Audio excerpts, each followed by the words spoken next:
Psychology ಎಂಬ ಪದವು Greek ಭಾಷೆಯ ಯಾವ ಪದಗಳಿಂದ ಬಂದಿದೆ?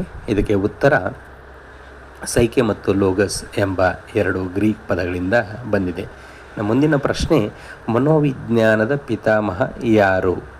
ಇದಕ್ಕೆ ಉತ್ತರ ಸಿಗ್ಮಂಡ್ ಫ್ರಾಯ್ಡ್ರವರು ಮನೋವಿಜ್ಞಾನದ ಪಿತಾಮಹ ಆಗಿದ್ದಾರೆ. ಇನ್ನು ಮುಂದಿನ ಪ್ರಶ್ನೆ, ಆಧುನಿಕ ಮನೋವಿಜ್ಞಾನದ ಪಿತಾಮಹ ಯಾರು?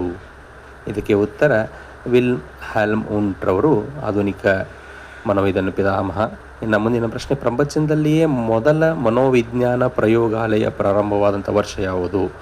1879ರಲ್ಲಿ ಪ್ರಾರಂಭವಾಯಿತು. ಮುಂದಿನ ಪ್ರಶ್ನೆ, ರಾಷ್ಟ್ರೀಯ ಮೆದುಳು ಸಂಶೋಧನಾ ಕೇಂದ್ರವು ಎಲ್ಲಿದೆ? ಇದಕ್ಕೆ ಉತ್ತರ ಹರಿಯಾಣದ ಗುರುಗಾಂವ್ನಲ್ಲಿದೆ. ಇದು 1997ರಲ್ಲಿ ಸ್ಥಾಪನೆ ಆಯಿತು. ಮುಂದಿನ ಪ್ರಶ್ನೆ, ವ್ಯಕ್ತಿಯ ಸ್ವಾಭಾವಿಕ ಸನ್ನಿವೇಶದಲ್ಲಿ ಅಧ್ಯಯನ ಮಾಡುವ ವಿಧಾನಕ್ಕೆ ಏನೆಂದು ಕರೆಯುತ್ತಾರೆ? ಇದಕ್ಕೆ ಉತ್ತರ ಅವಲೋಕನ ವಿಧಾನ ಎಂದು ಕರೆಯುತ್ತಾರೆ. ಮುಂದಿನ ಪ್ರಶ್ನೆ, ಅಂತರಾವಲೋಕನದ ಪ್ರತಿಪಾದಕರು ಯಾರು? ಇದಕ್ಕೆ ಉತ್ತರ A.V. ಟೀಚನರ್ ಅವರು. ಇನ್ನು ಮುಂದಿನ ಒಂದು ಪ್ರಶ್ನೆ, ಆತ್ಮ ಸಾಕ್ಷಾತ್ಕಾರ ಸಿದ್ಧಾಂತದ ಪ್ರತಿಪಾದಕರು ಯಾರು? ಇದಕ್ಕೆ ಉತ್ತರ ಅಬ್ರಹಾಂ ಮಾಸ್ಲೋ ಅವರು.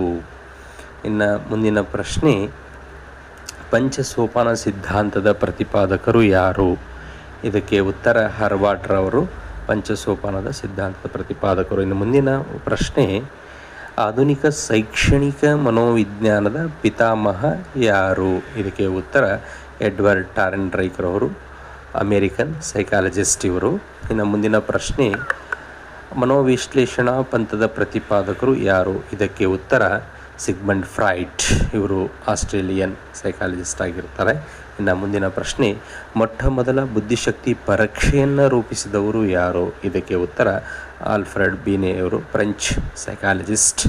ಇನ್ನು ಮುಂದಿನ ಪ್ರಶ್ನೆ, ವರ್ತನಶಾಸ್ತ್ರವನ್ನು ಮಂಡಿಸಿದ ಮನೋವಿಜ್ಞಾನಿ ಯಾರು? ಇದಕ್ಕೆ ಉತ್ತರ J.B. ವ್ಯಾಟ್ಸನ್ರವರು. ಇನ್ನು ನಂತರದ ಪ್ರಶ್ನೆ, ಕ್ರಿಯಾಜನ್ಯ ಅನುಬಂಧನ ಕಲಿಕೆ ಸಿದ್ಧಾಂತದ ಪ್ರತಿಪಾದಕರು ಯಾರು? ಇದಕ್ಕೆ ಉತ್ತರ B.F. ಸ್ಕಿನ್ನರ್ ಅವರು.